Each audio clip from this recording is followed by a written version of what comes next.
This episode is brought to you by Schwab. Do you ever think about your money? Sure you do. You probably think about it all the time. But guess what? Your money's been thinking about you, too.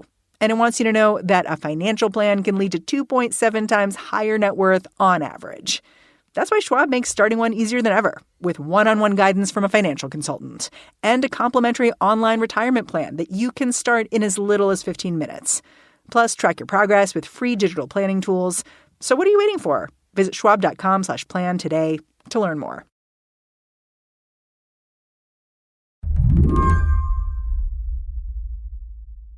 These days, this is what nights in Ukraine sound like. What the... Jesus Christ! This snippet of video was shot by a journalist named Liz Cookman. She is reporting from the city of Dnipro. In places like Dnipro, the city center has gone dark because of power cuts, and the temperature is hovering somewhere around freezing. The lack of heat may not be the worst of it, though. Elevators are out in urban high-rises. In some buildings, you cannot even flush the toilet. In fact, Russia's bombing has left Ukraine's energy system on the brink of collapse. And Slate's Fred Kaplan says that's all part of Russia's plan here. Look, they're losing on the battlefield, military on military. And so when that happens, they go after the population. They commit what's essentially war crimes. And what is the most vulnerable thing in Ukraine in the winter? It's power stations. Because going after the grid punishes everyone. The idea is to pressure the Ukrainian political leadership to give up or to compromise or to come to the tables or something. It's to pressure the Ukrainian people to pressure their own leaders to stop this war. It doesn't seem to be working, as, by the way, these kinds of attacks rarely do. When the Germans fired V-1 and V-2 rockets in London during World War II, it actually stiffened British morale. We now know that the American and British attacks on civilian targets in Nazi Germany didn't really do much to hasten the end of the war. If you look at pictures from inside Ukraine, you can see the way this latest Russian assault is simply stiffening Ukrainian resolve. In Dnipro, for instance, the locals have erected these mobile bomb shelters so folks can be out and about and feel safe. Restaurants are still open. At night, locals illuminate their tables using their camera phones. Fred says Russia thinks their brutal new approach is going to work anyway, because it has worked for them in the past. Russia's drawing on its own experience with Chechnya and Syria, where they did just mercilessly bomb civilian targets, and it did turn the tide militarily. But Ukraine is something different. Don't you think some Ukrainians, even most Ukrainians, recognize that there has to be a diplomatic solution to what's happening at some point? Oh, yeah, sure. That's how most wars end. Even wars that end in absolute surrender, they end with somebody signing a piece of paper. But the point is when, how, under what circumstances. Today on the show, as Ukraine heads into a brutal winter, the push to end this conflict is only going to intensify. But when and how will either side agree to come to the table? I'm Mary Harris. You're listening to What Next? Stick around.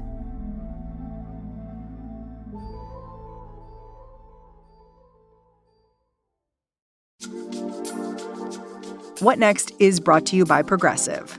What is one thing you'd purchase with just a little extra savings? A weighted blanket, a smart speaker, that new self-care trend you keep hearing about. Well, Progressive wants to make sure you are getting what you want by helping you save money on car insurance. Drivers who save by switching to Progressive save over $700 on average, and customers can qualify for an average of 6 discounts when they sign up. Discounts like having multiple vehicles on your policy. Progressive offers outstanding coverage and award-winning claim service. Day or night, they have customer support 24/7, 365 days a year. When you need them most, they are at their best. A little off your rate each month goes a long way. Get a quote today at Progressive.com and see why 4 out of 5 new auto customers recommend Progressive. Progressive Casualty Insurance Company and Affiliates. National annual average insurance savings by new customers surveyed who saved with Progressive between June 2020 and May 2021. Potential savings will vary. Discounts vary and are not available in all states and situations.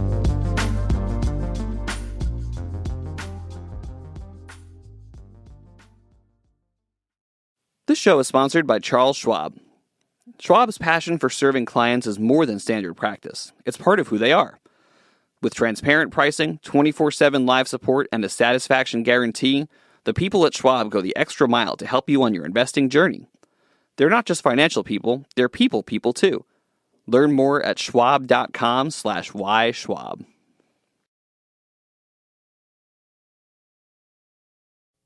I asked Fred Kaplan to start out by giving me an update on how the war in Ukraine is going. Because as dire as the pictures look, militarily, the news is not all bad. A couple months back, Ukrainian forces successfully forced back the Russians. And then Russia itself announced a retreat from the city of Kherson. In most of the places where Russia was on the offensive, it is now not, and it has retreated. This was initially around Kyiv. Now it's in Kherson in the south. There, however, is still very heavy fighting and a continued stalemate, almost like trench warfare, in the eastern part of the country, which was where war began back in 2014, namely in Donbas province. Yeah, I read one analysis that the loss of Kherson means Russia has very few territorial gains since February 2022. You mean since the war started? Yeah, since the war started. Yeah, no, that's right. About all that they can do now is to hold a defensive line. I had one person who follows Ukrainian and Russian military much closer than I do say that probably at this point, Russia is now, for the foreseeable future, incapable of relaunching any offensive operations. All they can do is hold the line. Is their reach entirely missiles at this point? Well, airplanes, too, dropping bombs. That's why many people are pushing for Ukraine to be equipped with more advanced surface-to-air missiles that can shoot down airplanes. But yeah, that's what it is. It's holding the line, feeding in thousands of poorly armed, poorly trained soldiers to just absorb the bullets and putting on the pressure through terrorism, basically. That's their tactic right now. It's a race for time. Ukraine is holding out and in the hopes of getting more and more advanced Western arms. Russia is holding out in hopes that the punishment that it's imposing on Ukrainian civilians will, in the end, pressure the government to making some kind of deal, and that the cutoff of oil and gas to Western Europe will make NATO and the EU apply more pressure to Zelensky to strike a deal. I think it's fair to say the U.S. did not anticipate the conflict going on this long. No, nobody did. Nobody did. I don't think anybody anticipated that 10 months into this conflict, we would still be seeing, a war with tanks and artillery and, something like World War II, with a stalemate with Ukraine pushing back Russia on all fronts. I don't know anybody who was predicting that when this war began. But it also must scramble how you think about the war ending. If you'd had one idea that, okay, Russia will probably be able to push in and take this country versus now, which is Ukraine pushing Russia out of many of its territories and sort of settling in for a long winter. I just imagine that the military's whole job is to have plans for all of this. So did they have a plan for how this war ends in its current circumstance? The U.S. military? Yeah, the U.S. military or NATO. I think the NATO and U.S. response to this war has been improvisational because, Ukraine is not a part of NATO. And so my guess is that there were not any set operational plans for staving off or defeating a Russian invasion of Ukraine. And I think the Biden administration. I mean, I think there have been some missteps in other aspects of foreign policy, but I think it's been quite good in dealing with Ukraine, and a lot of it has been improvised. I'm wondering if you can answer a really basic question, which is what communication between the U.S. and Russia about the invasion of Ukraine looks like right now. Because that communication would be the basis for any diplomacy that eventually did happen to end the war. Like I've read that the U.S. has established what it calls a deconfliction line, essentially a hotline with Russia, where they can talk to each other in emergencies. Well, this was also true in Syria. It's something where if U.S. and Russian forces kind of get close to one another, where to the point where they might directly conflict, we kind of let each other know. Yeah, I read it's only been used once, even though it's tested daily. Yes. Now, what's concerning about this is that U.S. and Russian communications in general have collapsed. I mean, there is a consultative commission that was set up as part of the Strategic Nuclear Arms Reduction Treaty. And it's been there ever since there have been U.S., Russian, or Soviet nuclear arms treaties going back to the late 60s that consult with each other regularly, that raise ambiguities about compliance, that kind of thing. The Russians didn't show up at the latest meeting, or they've canceled an upcoming meeting. During the Cold War, even during the most tense moments, there were still these kinds of meetings. Yeah, I mean, a deconfliction line seems like such an emergency measure. But see, here's the thing. There have been some articles lately. Oh, it's time to come to it's time for diplomacy to start happening. It's, things are getting out of hand. But, I don't think that's true. For one thing, it's not for us to say. It's not for us to say, oh, you Ukrainians are really, getting battered about a lot these days. You really need to go to the diplomatic tables now. That's up to them. Second, there is no indication that either Ukraine or Russia is ready to make the kinds of compromises that it would have to make for a mutually acceptable settlement.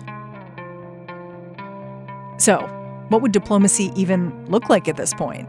And what are Russia and Ukraine saying about it? More on that after the break.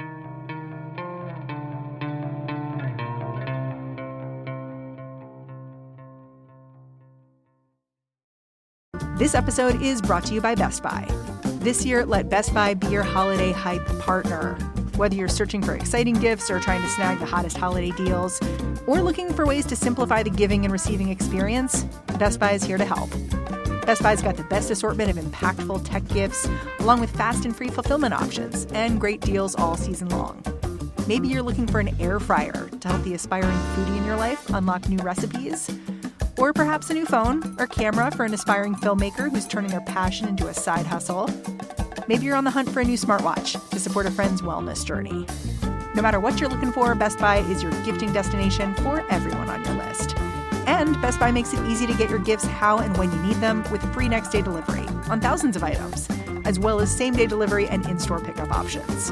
Shop great deals on gifts now at Best Buy.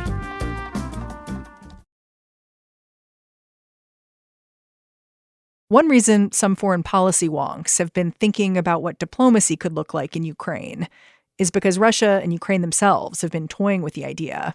It's just they're pretty far away from any kind of settlement. One thing that happened a few weeks ago, Jake Sullivan, National Security Advisor, went to Kiev and he told Zelensky that he has to come up with some kind of diplomatic proposal because the Russians were saying, oh, we're ready to talk. It's the Ukrainians who aren't. So you might recall Zelensky came up with this 10-point plan. The thing about the 10-point plan, and everybody knew it, was that Russia wasn't going to accept it. That on the face of it, every point in this 10-point plan sounded completely reasonable. Right, like get out of our country. But Russia wasn't going to accept it, not at this point anyway.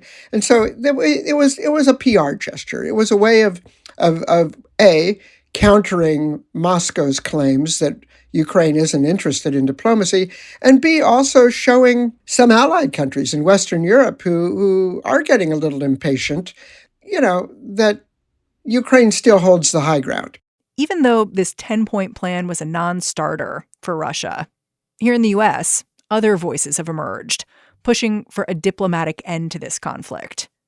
A few weeks back, a group of progressive congresspeople released a letter that encouraged President Biden to bring Ukraine and Russia to the negotiating table. That letter was withdrawn almost as soon as it went public. But then General Mark Milley, the highest-ranking U.S. military officer, made comments suggesting a diplomatic end to the invasion might be near. Things can get worse.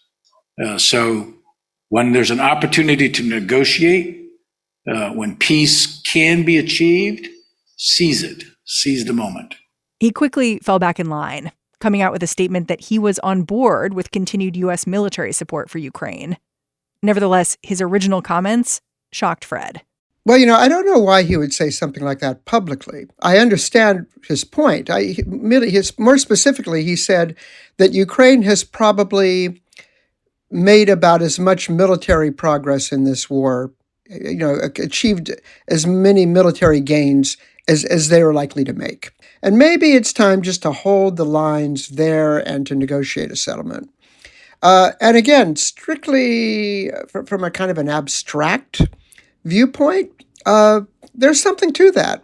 But practically speaking, any kind of statement that suggests a willingness to just give it up is just going to encourage the other side to fight more strongly. So I don't think it was a politically wise thing to say. And I also think, look, let's say there were a ceasefire now. Okay, things are getting too rough. We're just bashing the hell out of each other. We're not going to be able to, push tanks through the mud, to the snowy mud. Let's just call it a ceasefire where we are now. The consensus is that this would just give an opportunity for Russians to regroup. You've said, too, that the U.S. military, part of what Milley might have been concerned about is the fact that we're sending so many weapons to Ukraine that we're depleting our own stockpile, which I hadn't realized. Yeah, that in the past couple of decades, in terms of, you always have to make priorities in buying weapons. What kinds of war are you preparing for? We have not been very avidly preparing for armored combat on the plains of Europe. We've been thinking about, terrorist attacks, small-scale wars, insurgency wars. We haven't really built up enormous stockpiles in artillery shells, tanks, things like that. So we've actually, a lot of the military aid that we've given Ukraine has basically come out of U.S. and NATO stockpiles. So it's not like there's an emergency where we need these things right away, but the stockpiles are down. The pantry's a little bare. Yeah, and the military budget, which is already, kind of overloaded with all kinds of stuff, will have to be increased some more to repurchase some of this stuff. Fred says a key question in a hypothetical diplomacy is what would actually be at stake. To him, there's a real difference between Russian defeat and Russian withdrawal. A withdrawal might be something Vladimir Putin could stomach if he could claim something in return. I think that if there is any kind of peace talk, any kind of peace deal, it will have to involve Russia retaining control of Crimea. Look, it is no accident that in 2014, Russian troops, a very small contingent of special forces, grabbed Crimea with no armed resistance whatsoever. It's because most people in Crimea consider themselves Russian. Even when in 1991, when Gorbachev called for a referendum in Ukraine, like, do you want to be independent? just over half of the people in Crimea said yes, whereas like 80, 90% every place else.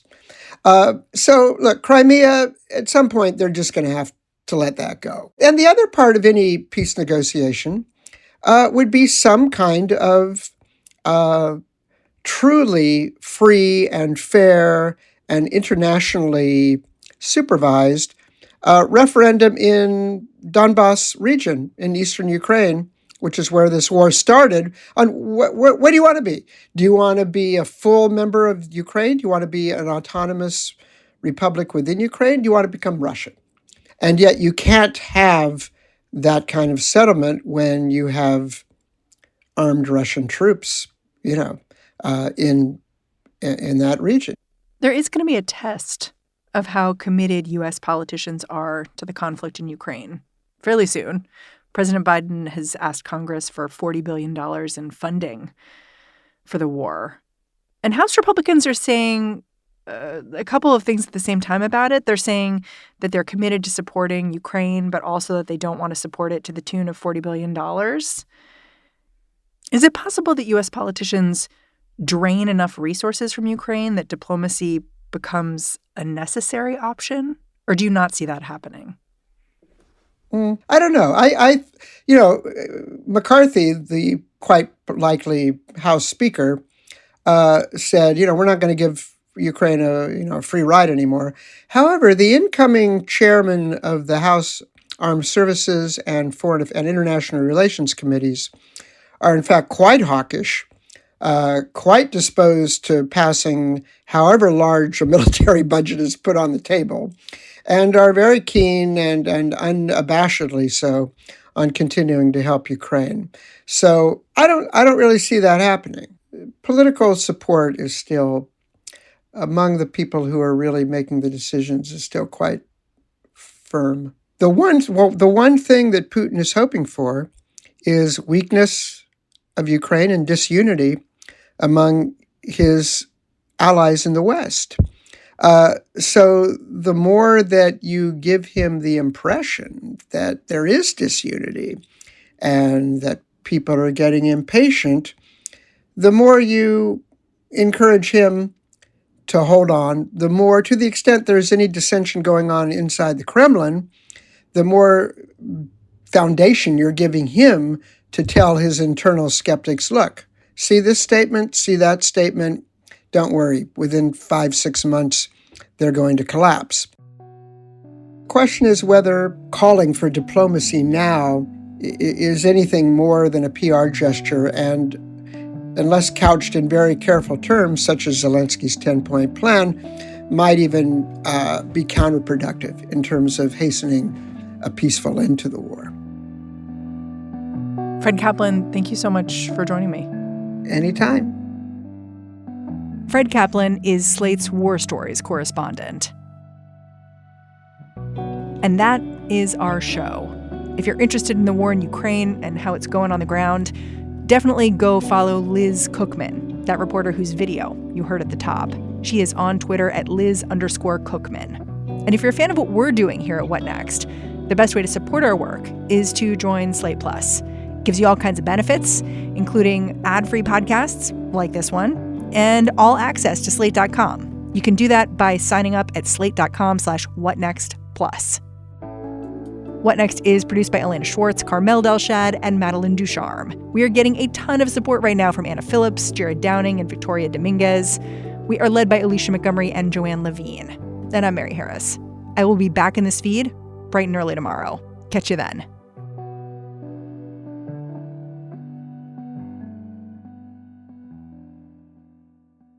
This episode is brought to you by Best Buy. Whether you're searching for exciting gifts or trying to snag the hottest holiday deals, Best Buy is here to help. From air fryers for the aspiring foodies in your life to smartwatches your fitness friends will love, Best Buy is your gifting destination for everyone on your list. Best Buy makes it easy to get your gifts how and when you need them with free next-day delivery on thousands of items, as well as same-day delivery and in-store pickup options. Shop great deals on gifts now at Best Buy.